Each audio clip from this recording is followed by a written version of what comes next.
Hi everyone, welcome back to my channel. Today I'm going to tell you about the cult they took us to in the summertime called Branded by Fire. And I call it a cult just because it was very extreme, very weird, and had a heavy emphasis on speaking in tongues, getting saved, falling down in the spirit, slain in the spirit, just overall weird shit. And I'm surprised they even let us go. So I'm going to tell you about that today. I'm also going to be doing sort of a classic neutral eye with a red lip, sort of like Johnny Depp's ex-wife before she became a raging maniac, or before we discover that she was a raging maniac. So if you want to see how we get that look and hear this story, just keep watching. So in Florida, they held this conference for many years called Branded by Fire. And our parents would put money in a fund, and they would take us down there for, I believe, 5 to 7 days. It was a few-hour drive. Alabama to Florida is not that far, and it was one of the places that they could take us sort of for like a vacation, you know. It was a summertime thing, and we didn't get to go home for the summers, so they did this, I guess, to kind of, I don't know, take us out, get some fresh air. It was definitely like Hillsong vibes, but times 10. They would have very intense worship sessions. They would knock people out in the spirit. They would always be looking to make you fall down or give you the gift of speaking in tongues. That was really pressed upon us. And if you didn't receive that gift at Branded by Fire, you were very shamed after the fact when you came back, because it meant that you weren't spiritual enough and you weren't close to God and you weren't hearing from Him. This had to be probably the best time in most people's programs, because they did let us go to the beach for a couple hours every day, and we stayed in some sort of hotel Airbnb sort of situation, and the rules were a bit looser. They were still intact. We couldn't touch. We couldn't talk about certain things. We had to be on silence much of the day. But it was a little bit more lenient and gave us a break from regular routine of chores in school and PE. Now, I will say that some messed up things happened. A girl in a different dorm than me got stung by a stingray while she was there. And if you know anything about stingrays, this is very, very, very dangerous. Its spiky thing went into her foot, and they didn't take her to the hospital for the first day or so, which is pretty backwards. But I digress. Let's talk about Branded by Fire. Other programs brought their students as well, so we saw our sister school, the girls at Lakeland there, but we of course were not allowed to speak to them, and we knew each other because we were both in uniform while everybody else was like teenagers to young adults in regular clothes, and they would have to line up and whatnot just like we did. And every day we would get there at a certain time, stand in 2 lines until we were allowed to go in. We were always standing in our lines with our Bibles, not allowed to speak, so it did set us apart. It was another one of those things where they took us somewhere and we felt like show ponies, because even though we were there, we weren't really a part of the experience. So anyway, we would go in. We would have to be on silence. We would sit in the pews, get led to our seats, and then we would have a very intense worship service.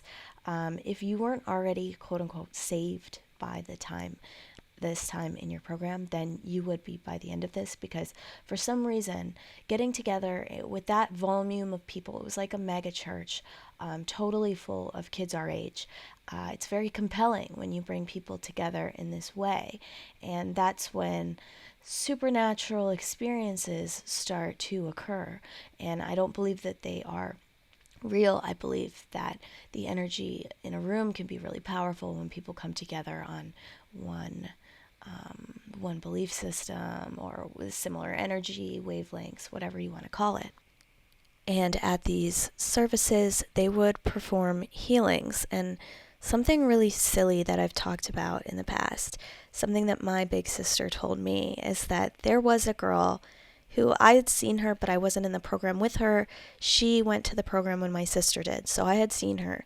She was missing a leg, like half of one leg, And at Branded by Fire, they brought her to the front and tried to heal her and tried to say that she would grow her leg back. I don't know what kind of religious experiences you guys have had in the past, but this is one of the more extreme things that I've seen. The evangelical ministers would try to perform any healings that they could, and it would be especially easy if an illness was unseen. So they would heal you from, say, depression and anxiety. And of course, it didn't work, but I think the way that these people operate is that they need you to believe that it's real because you bring money to their churches, you bring attention to them, and they profit from it. And they also operate off of a Bible verse that says that the apostles went around and healed people. So in order for this to become real, they needed to try to execute these healings. And of course, they didn't work, but we saw many people called to the front or people in wheelchairs, and they would be praying like crazy for them and speaking in tongues over them. And then, of course, that person never truly received the healing, but they would act as if they did because I'm sure it was something that they truly wanted in their hearts. It was very, very, very, very, very intense. A very intense spiritual experience, and that's why I say that it's very cult-like. And of course, this was a group of adults running this conference for teenagers to young adults.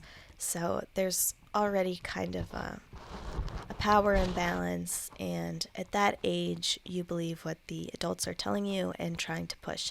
So we really did believe that we had a spiritual experience. I absolutely got reamed out when I returned because I said the experience was trippy, and then the director, Bob, yelled at me in front of every single student in the program, including the ones that I couldn't talk to. And I did feel that it was trippy. Like, I did feel something while I was there. But like I said, when people come together, it's the same as a concert. When you go to a concert, you really feel something there. And it's because of the energies of everybody around you and everybody coming together for this one purpose. So yeah, that was our Branded by Fire experience. I don't know why it stopped, but I tried Googling it and I can't find much on it anymore. I don't know what they're doing instead of that. And also, it's important to note that if you were a flight risk or if you got in serious trouble, you would not be able to attend. You would stay back at the center with a staff, or they would keep you inside and you wouldn't be able to go to the nighttime conferences, which, to be honest, doesn't seem like that big of a punishment, but life got really boring without anything to do. I mean, this was a place where you couldn't have secular books. All you could read was your Bible. You couldn't watch TV. You, of course, could not go on the internet or have a cell phone. There was very, very little to do. So getting that taken away and getting the chance to be a part of something that made you feel slightly alive was very much coveted and appreciated by us girls. Also, another note and another memory that I have from my Branded by Fire days was the constant eating of bologna and mayo sandwiches. We ate bologna sandwiches every day because, of course, they had to find an affordable way to feed us, and they couldn't exactly bring the kitchen with. We had almost like an industrial sort of restaurant style kitchen at the center, and of course, they didn't have that. So every day, sometimes twice a day, we'd be eating bologna and mayo sandwiches, and you were not allowed to wipe the mayo off your sandwich. And that mayonnaise tortured me. Sometimes I would still secretly wipe it and hope that nobody noticed, but this was a very great offense. It could have gotten me sweet out, which means no sweets for 30 days, and sweets were also largely coveted. So yeah. Thanks for watching to this story time. I'll be back soon with regular content. I've been taking a little vacation for August because I need a reset.